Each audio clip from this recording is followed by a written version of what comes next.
యెహోవా ఏటిని కొట్టి 7 దినములైన తరువాత యెహోవా మోషేతో ఇట్లనెను.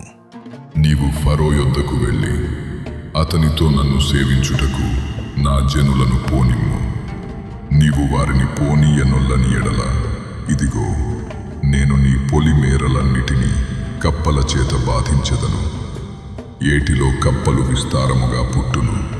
అవి నీ ఎంట, నీ పడక గదిలోనికి, నీ మంచము మీదికి, నీ సేవకుల ఇండ్లలోనికి, నీ జనుల మీదికి, నీ పొయ్యిలలోనికి, నీ పిండి పిసుకు తొట్లలోనికి ఎక్కి వచ్చును. ఆ కప్పలు నీ మీదికి, నీ జనుల మీదికి, నీ సేవకులందరి మీదికి వచ్చునని యెహోవా సెలవిచ్చుచున్నాడని చెప్పుము అనెను. మరియు యెహోవా మోషేతో ఇట్లనెను. నీవు అహరోనును చూచి నీ కర్ర పట్టుకుని ఏటి పాయల మీదను, కాలువల మీదను, చెరువుల మీదను నీ చెయ్యి చాపి ఐగుప్తు దేశము మీదికి కప్పలను రాజేయుమని అతనితో చెప్పుము. అనగా అహరోను ఐగుప్తు జలముల మీద తన చెయ్యి చాపెను. అప్పుడు కప్పలు ఎక్కివచ్చి ఐగుప్తు దేశమును కప్పెను. శకునగాండ్రు కూడా తమ మంత్రముల వలన అలాగు చేసి ఐగుప్తు దేశము మీదికి కప్పలను రాజేసిరి.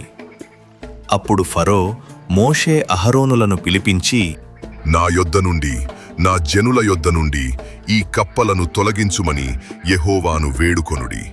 అప్పుడు యెహోవాకు బలి అర్పించుటకు ఈ ప్రజలను అగత్యముగా పోనిచ్చెదను అనెను.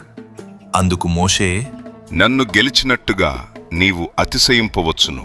ఈ కప్పల శేషము ఏటిలోనే ఉండునట్లును, అవి నీ మీదను నీ ఇండ్లలోనూ ఉండకుండా చంపబడునట్లును నీ కొరకును, నీ సేవకుల కొరకును, నీ ప్రజల కొరకును నేనెప్పుడు వేడుకొనవలెనో చెప్పుము అని ఫరోను అడుగగా అతడు రేపే అనెను.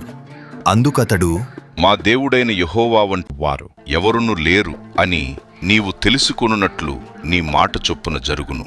అనగా కప్పలు నీ యొద్ద నుండియు, నీ ఇండ్లలో నుండియు, నీ సేవకుల యొద్ద నుండియు, నీ ప్రజల యొద్ద నుండియు తొలగిపోవును. అవి ఏటిలోనే ఉండును అనెను.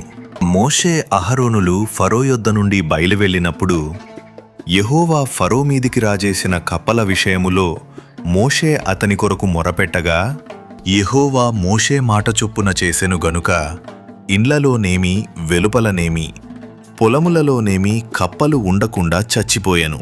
జనులు వాటిని కుప్పలుగా వేసినప్పుడు భూమి కంపుకొట్టెను.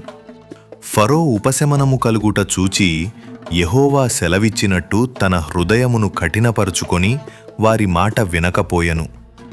అందుకు యెహోవా మోషేతో, నీవు నీ కర్ర చాపి ఈ దేశపు ధూళిని కొట్టుము. అది ఐగుప్తు దేశమందంతటను పేలగునని అహరోనుతో చెప్పుము. అనగా వారు అట్లు చేసిరి. అహరోను తన కర్రను పట్టుకొని చెయ్యి చాపి ఆ దేశపు ధూళిని కొట్టినప్పుడు పేలు మనుష్యుల మీదను జంతువుల మీదను ఉండెను. ఐగుప్తు దేశమందంతటను ఆ దేశపు ధూళి అంతయూ పేలాయెను. శకునగాండ్రు కూడపేలను పుట్టించవలెనని తమ మంత్రముల చేత అట్లు చేసిరిగాని అది వారి వలన కాకపోయెను. పేలు మనుష్యుల మీదను జంతువుల మీదను ఉండగా శకునగాండ్రు ఇది దైవశక్తి అని ఫరోతో చెప్పిరి. అయితే యెహోవా చెప్పినట్టు ఫరో హృదయము కఠినమాయెను. అతడు వారి మాట వినకపోయెను. కాబట్టి యెహోవా మోషేతో, నీవు ప్రొద్దున లేచి ఫరో ఎదుట నిలువుము. ఇదిగో అతడు ఏటి యొద్దకు పోవును.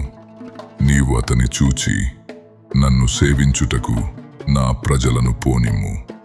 నీవు నా ప్రజలను పోనీయని ఎడల చూడుము, నేను నీ మీదికిని, నీ సేవకుల మీదికిని, నీ ప్రజల మీదికిని, నీ ఇండ్లలోనికి ఈగల గుంపులను పంపెదను. ఐగుప్తీయుల ఇండ్లును వారున్న ప్రదేశమును ఈగల గుంపులతో నిండియుండును. మరియు భూలోకములో నేనే యెహోవాను అని నీవు తెలిసికొనున్నట్లు ఆ దినమున నేను నా ప్రజలు నివసించుచున్న గోషెను దేశమును వినాయించెదను. అక్కడ ఈగల గుంపులుండవు. నా ప్రజలను నీ ప్రజల నుండి ప్రత్యేకపరచెదను. రేపు ఈ సూచక క్రియ జరుగునని యెహోవా సెలవిచ్చినట్టు నీవు చెప్పవలెను అనెను. యెహోవా అలాగు చేసెను. బాధాకరమైన ఈగల గుంపులు ఫరో ఇంటిలోనికిని అతని సేవకుల ఇండ్లలోనికిని వచ్చి ఐగుప్తు దేశమంతట వ్యాపించెను. ఆ దేశము ఈగల గుంపుల వలన చెడిపోయెను. అప్పుడు ఫరో మోషే అహరోనులను పిలిపించి, మీరు వెళ్ళి ఈ దేశములో మీ దేవునికి బలి అర్పించుడి అని వారితో చెప్పగా, మోషే, అట్లు చేయతగదు. మా దేవుడైన యెహోవాకు మేము అర్పించవలసిన బలి ఐగుప్తీయులకు హేయము. ఇదిగో, మేము ఐగుప్తీయులకు హేయమైన బలిని వారి కన్నుల ఎదుట అర్పించిన ఎడల వారు మమ్ము రాళ్లతో కొట్టి చంపుదురుగదా. మేము అరణ్యములోనికి 3 దినముల ప్రయాణమంత దూరము పోయి మా దేవుడైన యెహోవా మాకు సెలవిచ్చినట్లు ఆయనకు బలి నర్పించుదుము అనెను. అందుకు ఫరో, మీరు అరణ్యములో మీ దేవుడైన యెహోవాకు బలి నర్పించుటకు మిమ్మును పోనిచ్చెదను గాని దూరము పోవద్దు, మరియు నా కొరకు వేడుకొనుడి అనెను. అందుకు మోషే, నేను నీ యొద్ద నుండి వెళ్ళి రేపు ఈ ఏగల గుంపులు ఫరో యొద్ద నుండియు అతని సేవకుల యొద్ద నుండియు అతని జనుల యొద్ద నుండియు తొలగిపోవునట్లు యెహోవాను వేడుకొందును గాని యెహోవాకు బలి అర్పించుటకు ఫరో జనులను పోనీయక ఇకను వంచన చేయకూడదు అని చెప్పి ఫరో యొద్ద నుండి బయలువెళ్ళి యెహోవాను వేడుకొనెను. యెహోవా మోషే మాట చొప్పున చేయగా ఈగల గుంపులు ఫరో యొద్ద నుండియు అతని సేవకుల యొద్ద నుండియు అతని ప్రజల యొద్ద నుండియు తొలగిపోయెను. ఒక్కటి అయినను నిలువలేదు. అయితే ఫరో ఆ సమయమున కూడా తన హృదయమును కఠినపరుచుకొని జనులను పోనీయడాయెను.